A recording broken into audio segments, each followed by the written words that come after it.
X level. Good morning. How are you today? Teacher Teti berharap semuanya dalam keadaan sehat ya. Hari ini kita kembali belajar tema organ gerak hewan dan manusia dengan subtema organ gerak hewan pembelajaran 5 dan 6. Tapi sebelum kita memulai pembelajaran kita akan berdoa ya. Kamu Gugun akan memimpin doa kita. Silakan Gugun. Let's pray. Lord Jesus, we thank you for blessing us. We want to study thematic. Please bless us and guide us in the name of Jesus Christ. We pray to you. Amen. Terima kasih, teacher.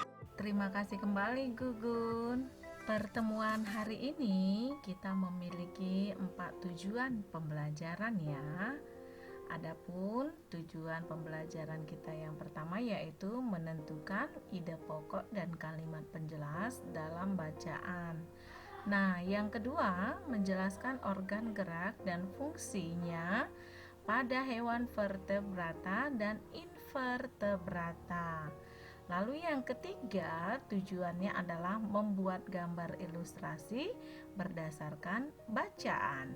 Nah, yang terakhir, yang keempat, yaitu membuat gambar kartun. Setiap hewan memiliki organ gerak yang berbeda. Nah, hal itu pula lah yang membedakan cara hewan berpindah dari satu tempat ke tempat yang lain. Ada yang bergerak dengan cara melompat, ada pula dengan cara berlari, bahkan ada yang terlihat meluncur.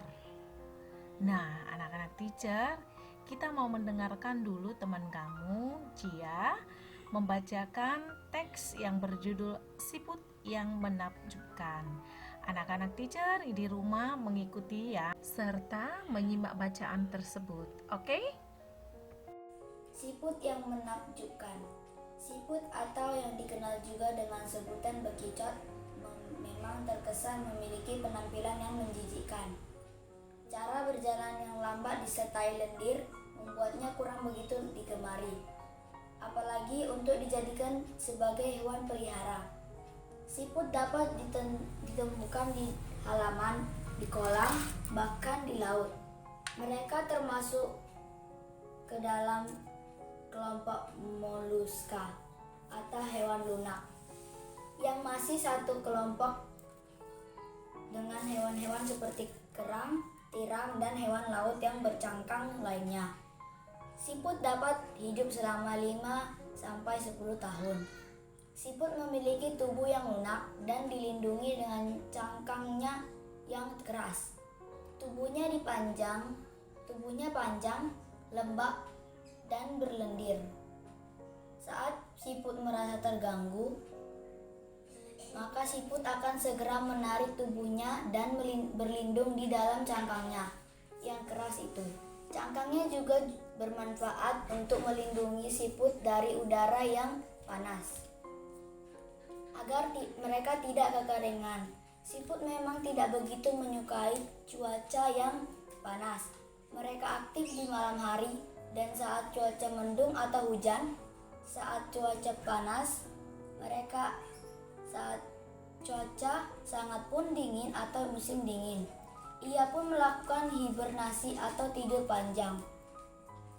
Siput bergerak dengan menggunakan perutnya. Otot-otot yang terdapat di bagian bawah perut siput berkontraksi dan memanjang. Gerakan ini memberikan dorongan bagi siput untuk bergerak ke depan. Kaki siput menghasilkan lendir yang membuat jalur jalannya menjadi licin. Kita dapat melihat bekas-bekas perjalanan siput lewat lendir yang ditinggalkannya. Lendir ini merupakan pelumas yang mengeras saat terkena udara. Lendir juga membantu siput untuk berjalan di tempat yang kasar dan tajam sekalipun.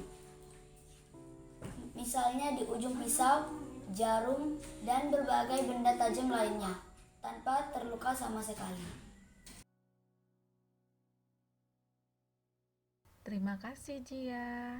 Selanjutnya, anak-anak teacher, kita akan mencari ide pokok dan kalimat penjelas pada masing-masing paragraf. Paragraf pertama, ide pokoknya adalah, ya, ada yang menjawab, penampilan siput.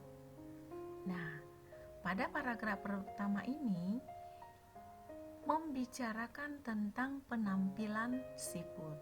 Lalu kalimat penjelasnya adalah, ayo coba tebak.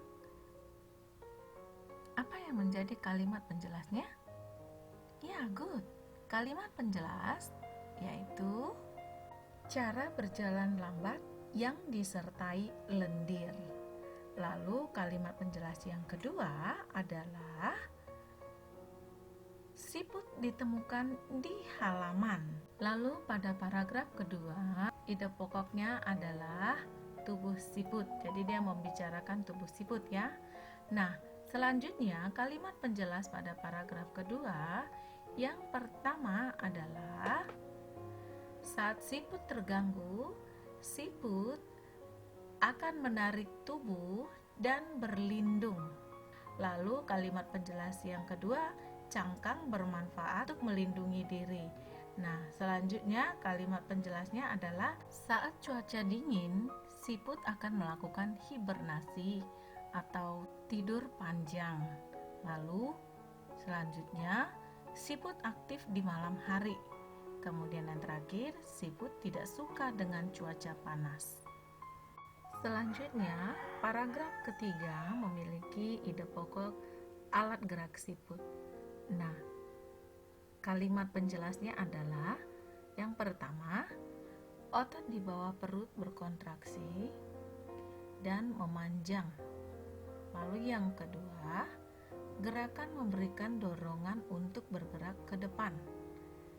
Yang ketiga, kaki siput menghasilkan lendir membuat jalannya licin. Lalu yang keempat, lendir merupakan pelumas. Nah, selanjutnya lendir membantu berjalan di permukaan kasar. Anak-anak teacher bisa memindahkan jawaban yang kita bahas bersama ke dalam textbook kamu yang ada pada halaman 29 ya. Berdasarkan ada tidaknya tulang belakang hewan, hewan dapat dibagi menjadi dua, yaitu vertebrata dan invertebrata.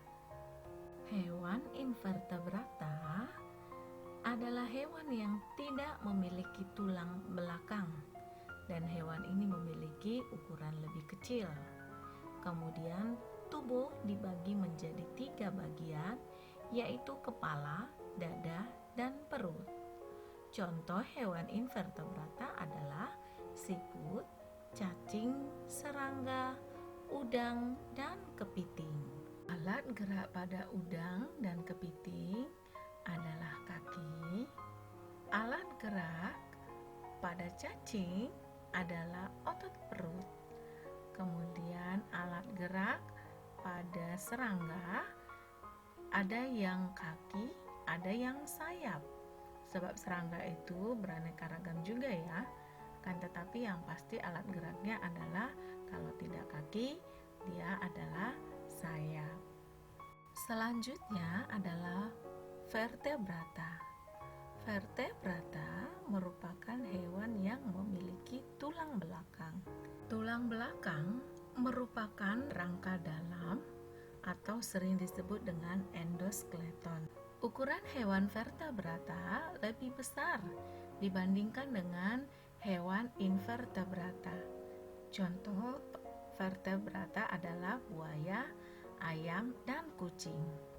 Kupu-kupu dapat dijadikan inspirasi untuk membuat gambar cerita. Gambar cerita atau ilustrasi bertujuan untuk memperjelas, memperkuat, dan memperindah, memperkaya, serta menerangkan sebuah cerita, puisi, atau tulisan lainnya. Nah, berikut adalah langkah-langkah membuat gambar ilustrasi. Pertama, menentukan ide atau gagasan sebelum menggambar. Kita harus menentukan juga tokoh, tempat, dan suasana yang terdapat dalam sebuah gambar ilustrasi. Lalu yang kedua, membuat sketsa atau rancangan gambar. Buatlah coretan gambar yang detail dan jelas. Nah, lalu langkah yang ketiga adalah setelah selesai membuat sketsa, lakukan pewarnaan. Gambar ilustrasi terbagi atas beberapa jenis, antara lain gambar realis, yaitu gambar yang dibuat sesuai dengan kenyataan atau keadaan yang sebenarnya.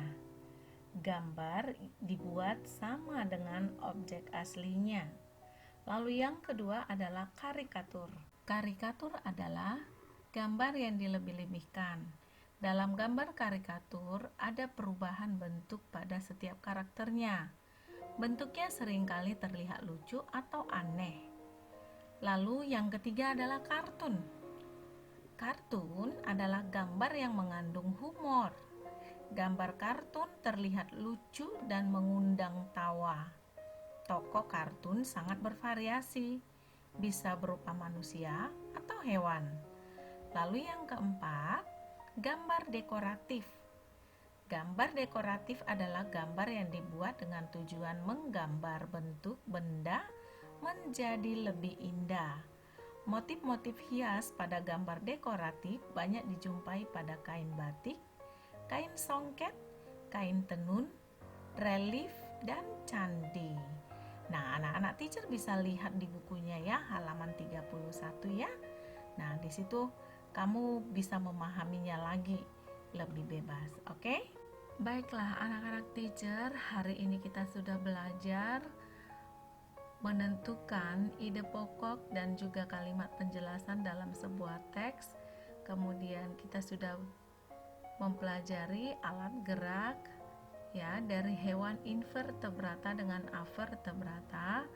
Kemudian kita juga sudah mempelajari bagaimana cara menggambar sebuah ilustrasi ya, dan ada pembagian daripada gambar ilustrasi. Sebagai bahan evaluasi untuk anak-anak teacher, silahkan anak-anak teacher mengerjakan textbook halaman 32 nomor 4 dan 5, kemudian textbook halaman 34 sampai 35 itu membuat tabel ya nak ya, menentukan ide pokok dengan kalimat penjelas. Jadi di dalam tabel saja kamu kerjakan ya. Oke, bisa semuanya ya, tetap semangat ya. Baiklah, teman kamu Kevin akan menutup pertemuan kita hari ini dengan doa. Let's pray. Lord Jesus, we thank you for your blessing. Now we don't to study thematic.